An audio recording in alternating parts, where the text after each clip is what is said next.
Akala ko hanggang huli ikaw ang makakasama ko, pero hindi pala. Akala ko lahat ng masasayang araw ay hindi mawawala, pero bakit?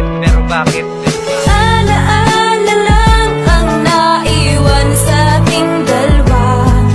Ang lahat-lahat na nangyayari ay di rin nagtagal. Alaala lang ang naiwan sa ating dalawa. Kung nasan ka man ay hindi ka malilimutan.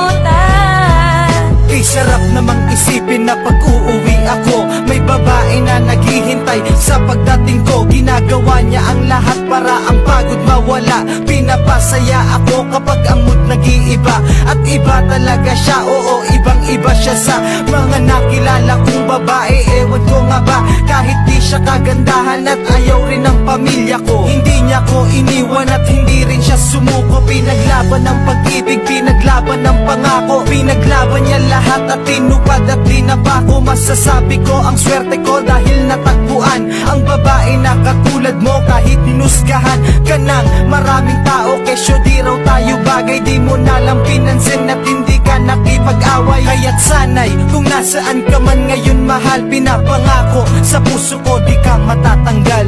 Alaala lang ang naiwan sa ating dalawa.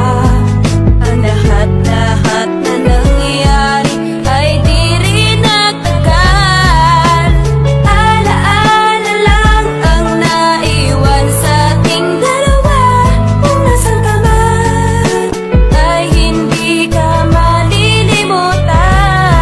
Kapag papasok sa umaga, gigising rin sa umaga, kadalasan pa nga ay ikaw pa ang nauuna para mapaghandaan ang pagpasok ko sa trabaho. Baliktad pa nga, ikaw pa ang naghahatid sa kanto. Hindi mo iniiwanan hanggat di nakakasakay. At kapag nakasakay, uuwi ka na sa bahay. Maglilinis, gagawa lamang ng kung ano-ano para malimutan ang lungkot na nadarama mo. Dahil ikaw lang mag-isa at wala man lang kasama. Mas gusto mo mag-isa kundi rin ako ang kasama. Kaya mahal kita dahil dyan sa ugali mo. Napakasobra mong bait kahit minsay ginago ko, pero nabago ko lahat-lahat ng dahil yung sa'yo. Dahil din sa pagmamahal na pinapakita mo. Kaya't sanay kung nasaan ka man ngayon mahal, pinapangako sa puso ko di ka matatanggal. Alaala lang ang naiwan sa ating dalawa. Ang lahat-lahat na nangyayari ay di rin nagtagal. Alaala lang ang naiwan sa ating dalawa. Kung nasan ka man ay hindi ka malilimutan. Alas 11 ng gabi, pauwit naglalakad.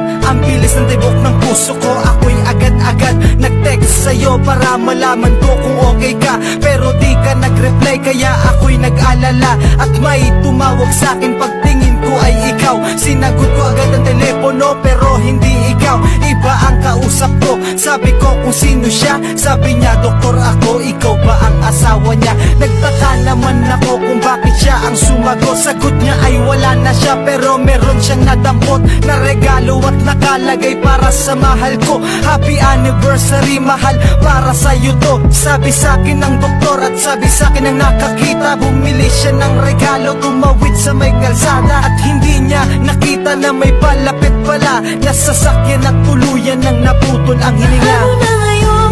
Wala ka